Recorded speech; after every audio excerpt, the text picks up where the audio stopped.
Welcome back to the Graham Stephan Show, and it's no surprise they're doing a lot of shenanigans with their money. The national debt just keeps growing bigger. They are printing more and more and more money. And meanwhile, our dollars are losing value by the minute. It's absolutely insane.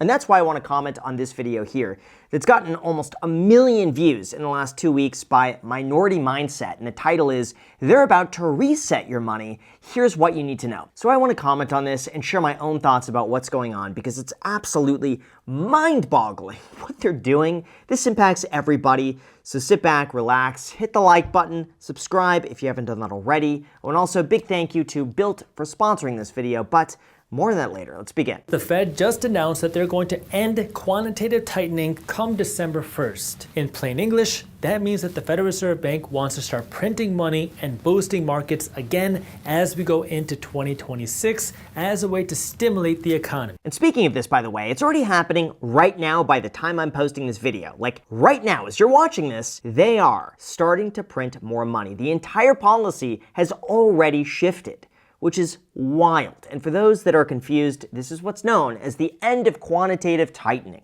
All that means, in plain English, is that the Federal Reserve is no longer taking money out of the economy. And pretty soon, they're going to start printing a lot more to be able to boost the economy once again.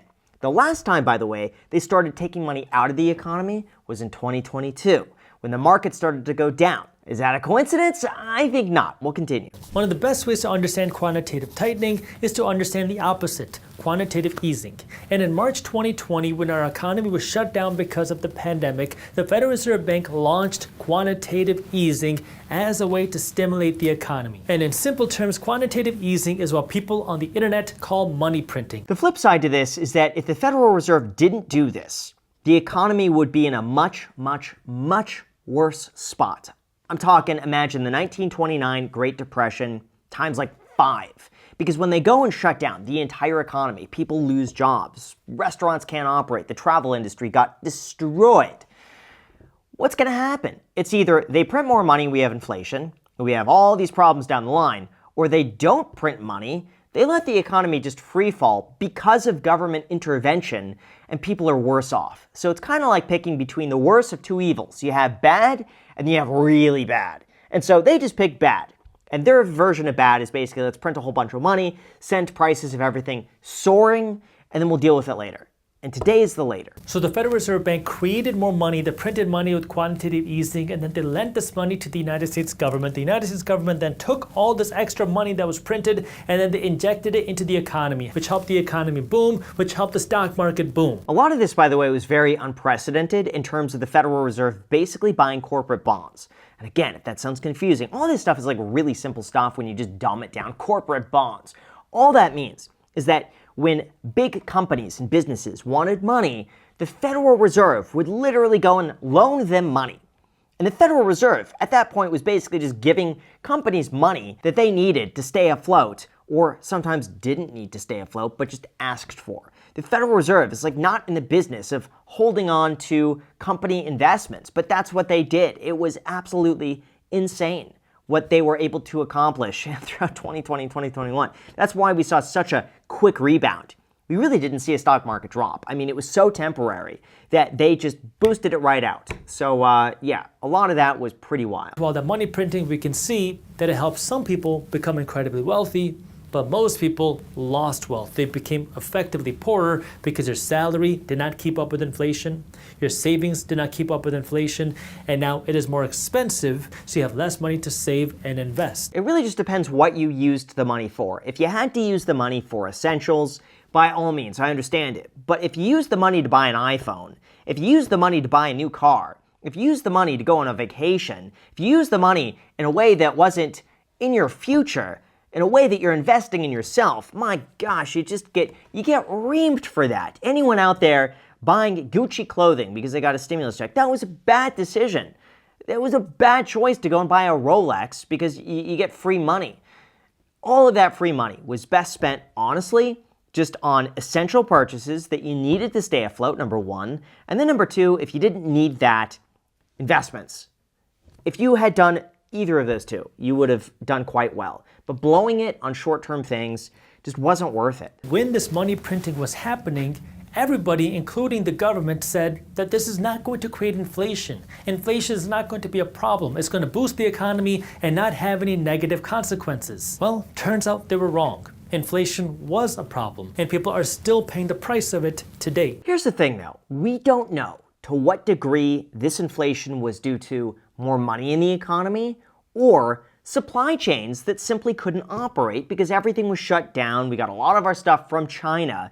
Everything had to get ramped up, and there was a lot of demand for fewer products out there. I would tend to argue that inflation would not have been that bad if it weren't for huge supply chain disruptions. Maybe I'm the only one who thinks that way, but I can't help but think when shipping containers cost a lot, when it takes a long time to get something, when there's just not enough supply out there and you have the same amount of people buying a smaller amount of goods, yeah, prices are going to go up accordingly. So I think some of it was due to that. That means your groceries become more expensive. And it's not the workers that are getting rich, it is the investors. And how do we know this? Because what we have seen over the last 5 years is that wages have gone up, but they have not gone up to keep up with inflation. By the way, I just want to say this is the perfect reason why it's so important to optimize your money. Like for all of you renters out there, there's nothing worse than writing a massive check every month and then having nothing to show for it. It's just like you send the money and then poof, it's gone forever. So honestly, if that's you and you're paying rent and you're getting nothing back in return, then our sponsor, Built, is there to help. For those unaware, Built is the loyalty program for renters, and it basically turns something you're doing anyway into points that you could actually use. Like, here's how it works. Every time you pay rent through Built, you earn points. And guess what? Those points are pretty flexible. You could use them with your favorite airline, hotel, Lyft, Amazon.com purchases, and a variety of other places. You could also get access to exclusive benefits at over 45,000 merchants just by linking any credit or debit card. So you keep earning normal credit card points and getting to earn Built points on top of that when you shop at your normal spots. You're basically just stacking on top of things you're already doing. Personally, for myself, I love their travel rewards because this is where I tend to get the most leverage. But you could also get redemptions on rent credit, fitness classes, gift cards to more than 120 brands, or members-only experiences. Not to mention, you could also have the ability to use these points towards a down payment on a home or towards your student loan balances. Bottom line, if you're spending the money anyway, paying rent is a little better with Built. Plus, it's free to join, it works no matter where you live, and you could start earning rewards on rent immediately. Just make sure to use the link down below in the description or scan the QR code on the screen so they know I sent you, and don't forget to do it. If you don't do it now, usually what ends up happening is that another month goes by, it's a month you don't get rewards, and you put it off even further. So now is the best time to do it.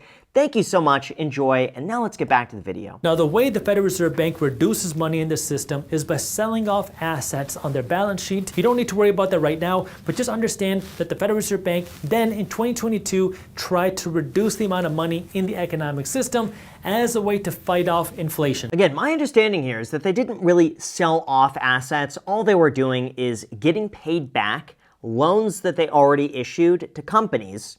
In 2020, they get paid back, and then when they get that lump sum, they simply say, we're not going to reinvest it, we're going to take this money over here, and it's gone. That's it. So every time they get a payment, and it's gone. Payment, and it's gone. That's how they're doing it. Normally, they take that money and then reinvest it somewhere else. This time, it's just gone.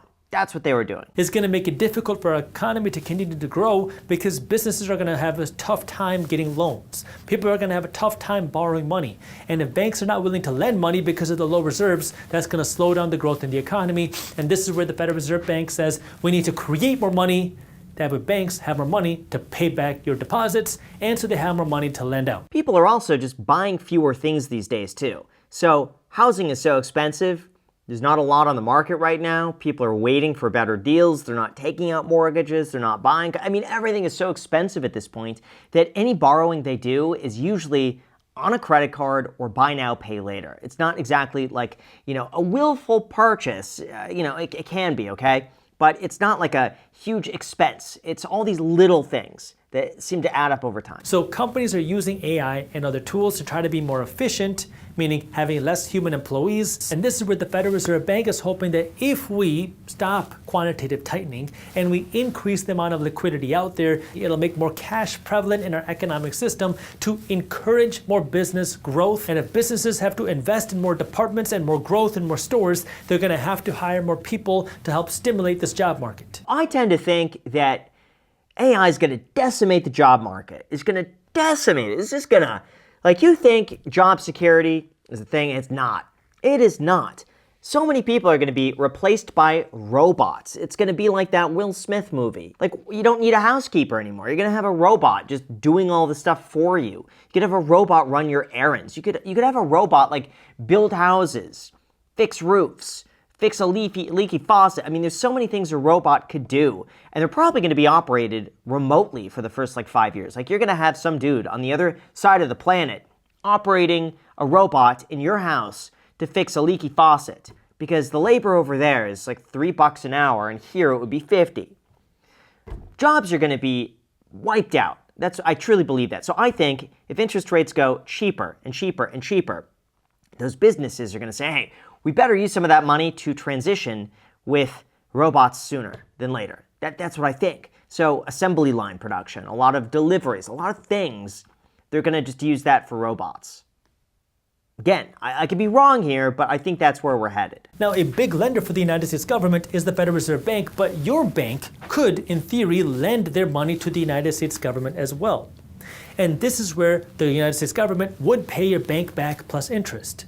But your bank wants a better rate of return. And so this is where your bank is going to take a look at what interest rate the government is paying, and then they're going to charge you more than that because you are a more risky investment than the United States government. Basically, all you need to know is this. Mortgage rates are really tied to what's called the 10-year Treasury yield. So all this is that for most people, they pay off their mortgage in about 10 years. And so that's why when banks go, they get a mortgage, they sell it off to a third party, they bundle it together, they get it off their books, the bank gets a little fee, they get their money back, they can issue more loans. Whatever the 10-year Treasury yield is about going to track what mortgage rates are. And the 10-year Treasury is not really influenced by the Federal Reserve. It's just influenced by market supply and demand. And that's why, in a lot of these cases, the Fed could lower interest rates, but mortgage rates stay the exact same. That's because the 10-year Treasury is higher. Investors feel like they need more interest to price into their decisions to buy it.